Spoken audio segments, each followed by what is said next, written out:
Thomas the Tank Engine loves his branch line.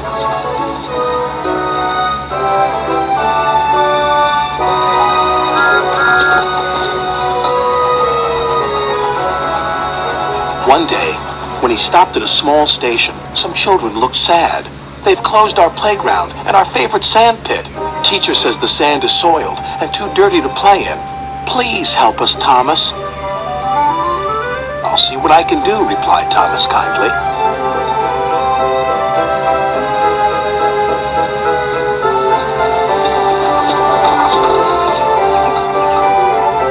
Thomas hoped things weren't quite as bad as the children had made them out to be. But as he passed their playground, a large sign read, "Playground closed until further notice." The children were right, thought Thomas sadly.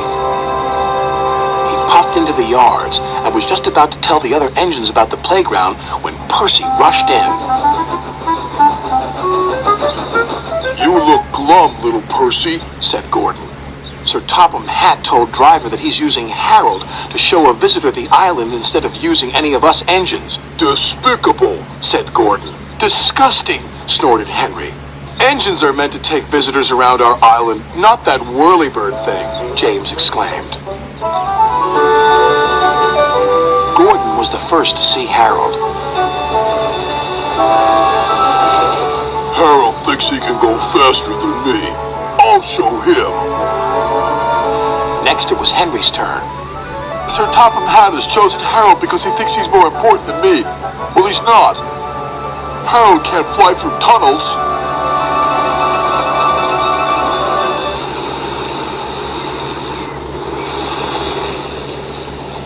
Percy stopped by a signal on his branch line near a field where sheep were grazing.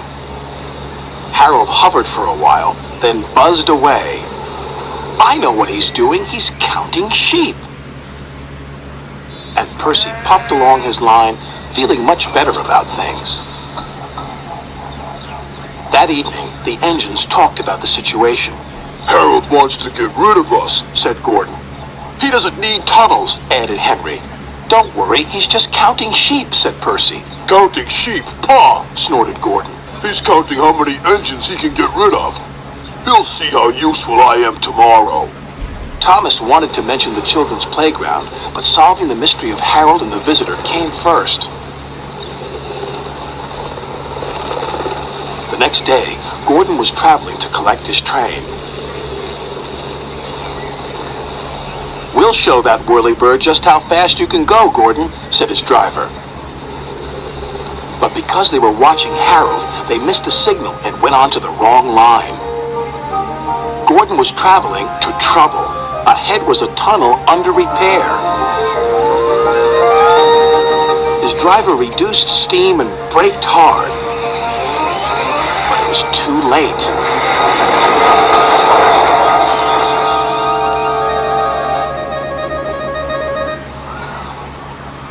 Later, Thomas pulled Gordon clear with the breakdown train. Sir Topham Hatt spoke severely to Gordon's driver. "Will Gordon be scrapped, sir?" asked Thomas sadly. "What makes you think that?" said Sir Topham Hatt. Thomas decided to pluck up courage. "Because the engines think the visitor is here to see if we can be replaced by Harold." Sir Topham Hatt laughed. "Well, the engines are wrong, and you shouldn't listen to rumors, Thomas. This gentleman is making a new playground for the children. It was easier to find a suitable site from up in the air." "And what's more," said the visitor, "that tunnel sand will be perfect for the playground. Sand we found by accident, you might say."